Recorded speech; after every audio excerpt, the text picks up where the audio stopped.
नमस्कार, आप देख रहे हैं रतनगढ़ टाइम्स। मैं हूं राशि। आइए खबरों की शुरुआत करेंगे।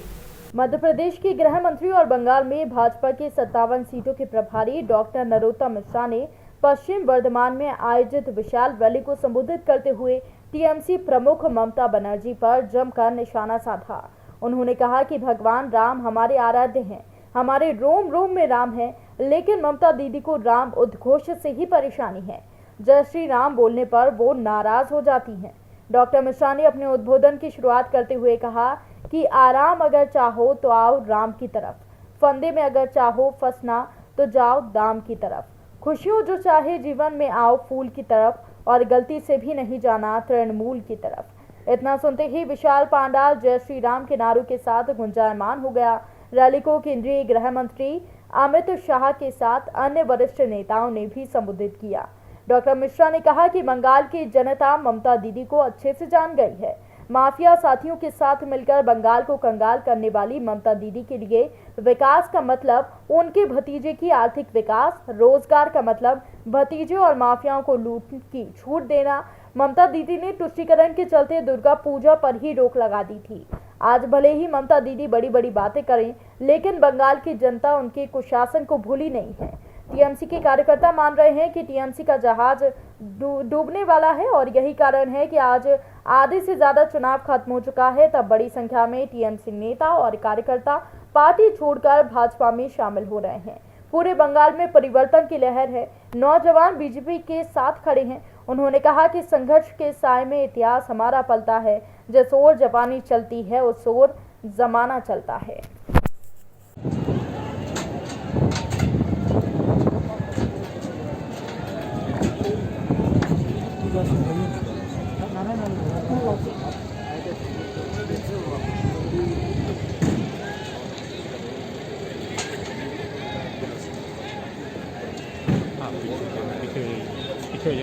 मोबाइल में सर पीछे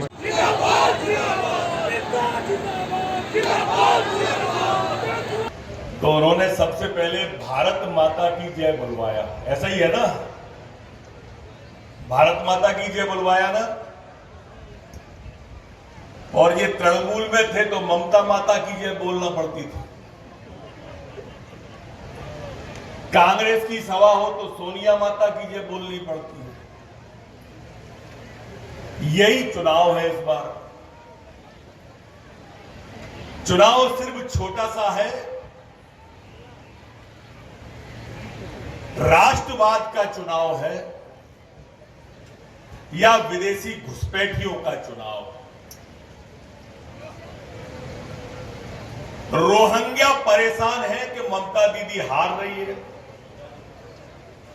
और ममता दीदी परेशान है कि रोहिंग्या बंगाल में घुस नहीं पा रहे। परेशान दोनों है।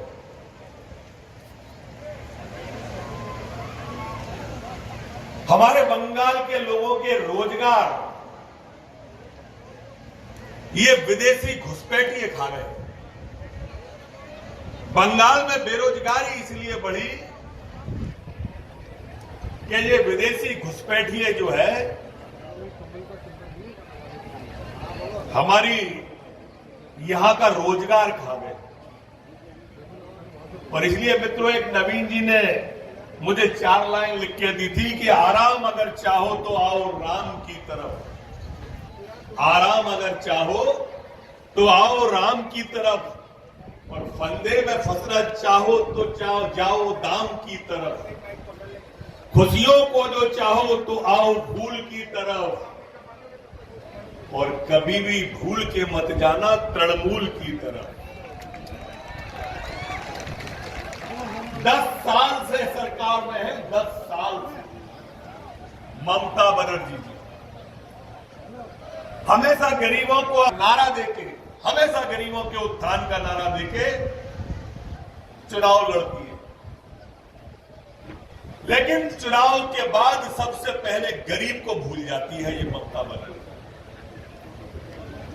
भाईपो की होंद बड़ी होती जाती है, भाईपो पैसे वाला बनता जाता है और गरीब होता चला जाता है।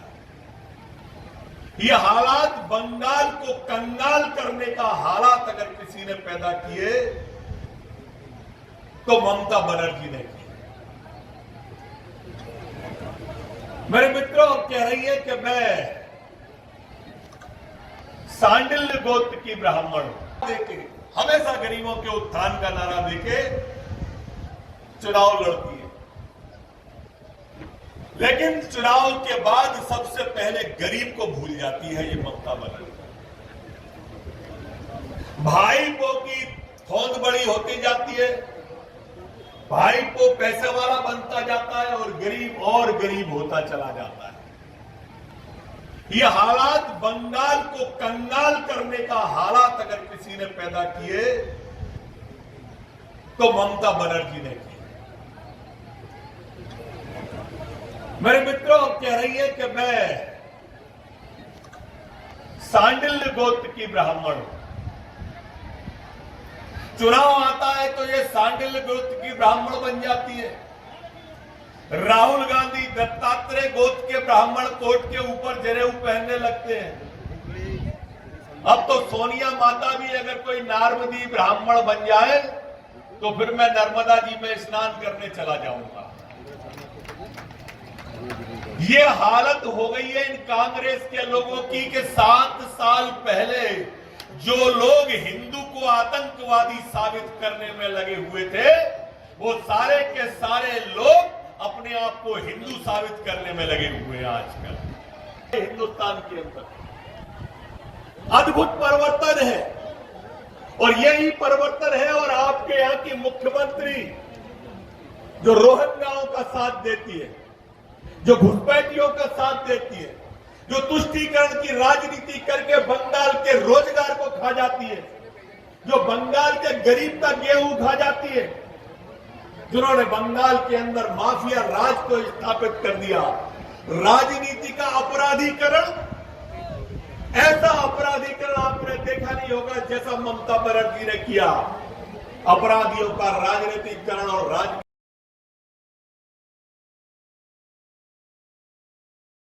रतनगढ़ टाइम्स में फिलहाल इतना ही। मुझे दीजिए इजाजत। नमस्कार।